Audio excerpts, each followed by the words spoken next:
আসসালামু আলাইকুম। দর্শক, এবার ছাত্র দলের রাতের ঘুম হারাম করে দিয়েছে শিবির। শিবির কামডা করলো কি দর্শক? আপনারা শুনলে রীতিমতো অবাক হয়ে যাবেন যে শিবির কিভাবে ছাত্র দলের রাতের ঘুম হারাম করে দিয়েছে। দর্শক, ছাত্র দলের সেক্রেটারি আমাদের আদুবাই ভাই কদু ভাই, আপনারা তো মনে আছে নিশ্চয়ই তার কথা, যে তিনি ছাত্র শিবিরকে প্রশ্ন করেছিল ছাত্র শিবির এত টাকা পায় কোথায়, দৈনিক 3 লক্ষ টাকা ইফতার দেয় ঢাকা বিশ্ববিদ্যালয়, মাসে 90 লাখ টাকা, তো এত টাকা পায় কোথায়, ছাত্র শিবিরের আয়ের উৎস কি? দর্শক, এই বিষয়টি নিয়ে একটা প্রশ্ন করছিল এবং এই প্রশ্নটা করার পরে কিন্তু সেই কদুবাই তিনি কিন্তু ব্যাপক নাজেহাল হয়ে গেছিল, তাকে কিন্তু চতুর্দিক থেকে তার সেই জবাবটা উচিত জবাব কিন্তু দেওয়া হয়েছিল। তো দর্শক, এবার এবার শিবির যে কাজটা করছে সেটাও কিন্তু ছাত্র দলের জন্য বিশাল বড় একটা লজ্জাজনক, বিশাল বড় একটা অপমানজনক, যে শিবির আসলে এই কামটা করলো কি।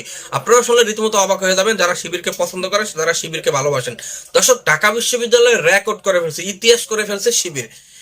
এই 2025 সালে ঢাকা বিশ্ববিদ্যালয় ইতিহাস করে ফেলছে শিবির। ঢাকা বিশ্ববিদ্যালয় 1500 শিক্ষার্থীর কে ইফতারের আয়োজন করছে এবং প্রতিটা শিক্ষার্থীকে ইফতারের প্যাকেটের পাশাপাশি 500 টাকা করে উপহার দিছে ছাত্র শিবির। বাবা যায় বিষয়টা। তো এই এই নিউজটা যদি আপনি ছাত্রদল শোনে, তাহলে ছাত্রদলের রাতের ঘুম হারাম হইবে না? আমার তো মনে হয় ছাত্রদলের আদুবাই ভাই কদুবাই এবং আদুবাই কদুবাই দোনোদনই স্টক করবে যে শিবির কামটা করলো কি। এবং শিবির যে 1500 শিক্ষার্থীকে ইফতার সহ 500 টাকা উপহার দিয়েছে, সেটাকে কেন্দ্র করে পুরো ঢাকা বিশ্ববিদ্যালয় এই মুহূর্তে শিবিরের একটা জয় জয়কার, একটা আলোড়ন চলতেছে। সকলের মুখে মুখে শিবির, সকলেই শিবিরের প্রশংসায় বাঁচতেছে এবং বিএনপি কে কিন্তু যে যার যার মতো করে উচিত জবাব দিতেছে, ছাত্র দলকে উচিত জবাব দিতেছে এবং ছাত্র দলের চোখে আঙ্গুল দিয়ে দেখিয়ে দিয়েছে যে ছাত্র শিবির কি পারে। এখন আসেন যে ছাত্র শিবির আসলে এতগুলো টাকা কোথায় পেলো? ছাত্র শিবির তো তারা তো আর কর্মজীবী না, তারা তো ব্যবসায়ী না, তারা সকলেই ছাত্র ছাত্র তো ছাত্র শিবির আসলে এত টাকা কোথায় পেলো? যেখানে ছাত্র দল চাঁদাবাজ লুটপাট করে কিছু করতে পারে না, সাধারণ শিক্ষার্থীদের কোনো কিছু করতে পারে না, সেখানে ছাত্র শিবির তো এটা মানে 500 টাকা করে 1500 স্টুডেন্ট, আপনার বাবা যায় বিষয়টা, 1500 স্টুডেন্টকে 500 টাকা করে দিছে।